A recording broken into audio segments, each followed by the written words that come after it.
وما كان اللہ لیضیع ایمانکم، نہیں اللہ کہ ضائع کرے تمہارے ایمان کو. جس کی نماز ضائع ہوئی گویا اس کا ایمان ضائع ہوا. ان اللہ بالناس لرؤوف الرحیم. حضرت صلی اللہ علیہ وسلم جس زمانے میں القدس کی طرف نمازیں پڑھ رہے تھے مدینہ منورہ میں، تو آپ کی چاہت ہوتی تھی، کان اشتاق ہو کہ آپ کعبے کی طرف پڑھ لیں. نمازیں پڑھتے پڑھتے یکدم سر مبارک آسمان کی طرف ہو جاتا. حدیث شریف میں ہے کہ امت کو اوپر دیکھنا نماز میں یا دعا میں ناجائز ہے. جو لوگ نماز میں یا دعا میں اوپر دیکھتے ہیں وہ باز آ جائے، ورنہ اللہ ان کی آنکھیں نکال دے گا. کہتے اکثر بینائی سلب ہو جاتی. دعا کے آداب یہ کہ ہاتھوں کو دیکھو، اوپر دیکھنا منع ہے. یہ نبی کی شان ہے، وہ وحی کا انتظار کر رہے. تو کس چیز کا انتظار کر رہے اوپر دیکھ دیکھ. جب حضرت صلی اللہ علیہ وسلم نماز میں شوق کعبہ میں اوپر توجہ ہو جاتی، اس کو اللہ نے بیان کیا. قد نرى تقلب وجهك في السماء. ویسے تو قد داخل ہوتا ہے مضارع پر تو تقلیل کا معنی آتا ہے، کبھی کبھی تکسیر ہوتا ہے. قد نرى بارہا دیکھا ہم نے، تقلب وجہ کا اٹھانا آپ کے چہرے کا، فی السماء آسمان کی طرف. شیخ القرآن مولانا محمد طاہر پنجپیری نے اس جگہ جو ترجمہ کیا ہے وہ بخاری کی صحیح حدیث کے خلاف ترجمہ ہے، اس لیے اس کے ذکر کرنے کی ضرورت ہی نہیں ہے. قد نرى تقلب وجهك في السماء. بارہا دیکھا اٹھانا آپ کے چہرے کا آسمان کی طرف. فَلَنُوَلِّيَنَّكَ قِبْلَةً تَرْضَاهَا. موڑ دیجئے قبلے کی طرف جس کو آپ چاہتے ہیں، اپنے پسند کے قبلے کی طرف چہرہ موڑ دیں. فَوَلِّ وَجْهَكَ شَطْرَ الْمَسْجِدِ الْحَرَامِ فَلَنُوَلِّيَنَّكَ قِبْلَةً. پس ہم موڑ دیں گے آپ کو اس قبلے کی طرف جس کو آپ چاہتے ہیں. سبحان اللہ. ایک چیز سے محبت ہونا تو آپ اس کو کہیں گے ملنے والی ہے، ملنے والی. صبر کرو تو اور شوق بڑھ جائے گا نا. موڑ دیں گے.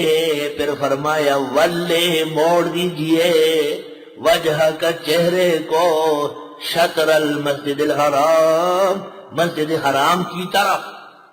یہ قاعدہ ہے کہ مسجد حرام جب نظر آئے تو اصابت العین فرض ہے، سیدھ میں، بالکل کعبے کے سیدھ میں، اس کو کہتے ہیں اصابت العین.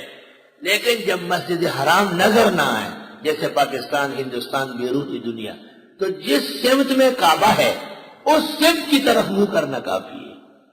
ہمارا قبلہ ضروری نہیں ہے کہ سامنے کعبہ ہو، یہ کوئی ضروری نہیں. یہ ضروری ہے کہ یہ اس سمت میں بنا ہے جس سمت میں کعبہ ہے. سمجھو بات کو ذرا. مسئلۃ مشکلہ فی الفقہ والآثار عند جماہیر الامہ والائمہ. اذا كانت البيت بمرء الناس فلا بد من اصابة العين، واذا كان غائبا عن اعين الناس فالاكتفاء بالتولي الى شطره يكفي عند كافة العالمين. ومن شاء التفصيل والتدليل فعليه ان يراجع الى بغية الاعاريب في معرفة القبلة والمحاريب لاستاذنا وشيخنا البنوری رحمہ اللہ. حضرت بنوری نے اس موضوع پر کتاب لکھی ہے، اس کا نام یہ بغیۃ الاعاریب فی معرفۃ القبلۃ والمحاریب. پوری دنیا میں یہ ایک کتاب ہے سمت قبلہ کی تعین کے سلسلے. شیخ زید الکوثری نے اس پر مقدمہ لکھا ہے اور فرمایا امت میں منفرد کتاب ہے اس موضوع پر. اس کی ضرورت اس لیے پیش آئی کہ غلام احمد پرویز، ڈاکٹر فضل الرحمان اور عنایت اللہ مشتقی منکرین حدیث نے کہا پاکستان، ہندوستان، ترکستان، افغانستان کی نمازیں غلط ہے. یہ لوگ فرضی نمازیں پڑھتے ہیں سورج کی طرف، کہتے ہیں یہ قبلہ ہے. ان کو کس نے کہا ہے کہ یہ قبلہ ہے؟ استاد بنوری ان کے مقابلے میں کھڑے ہو گئے اور ایسی کتاب لکھی کہ ان کے بعد آج تک کسی زندیق نے اس پر منہ نہیں کھولا. ایسی کتاب لکھی بغیت الاعاریب فی معرفت القبلۃ والمحاریب. کتاب زبان عربی میں ہے اور عربی مبین میں ہے، ایسی کہ علماء عرب نے اس کی عربیت کو سلام کیا ہے.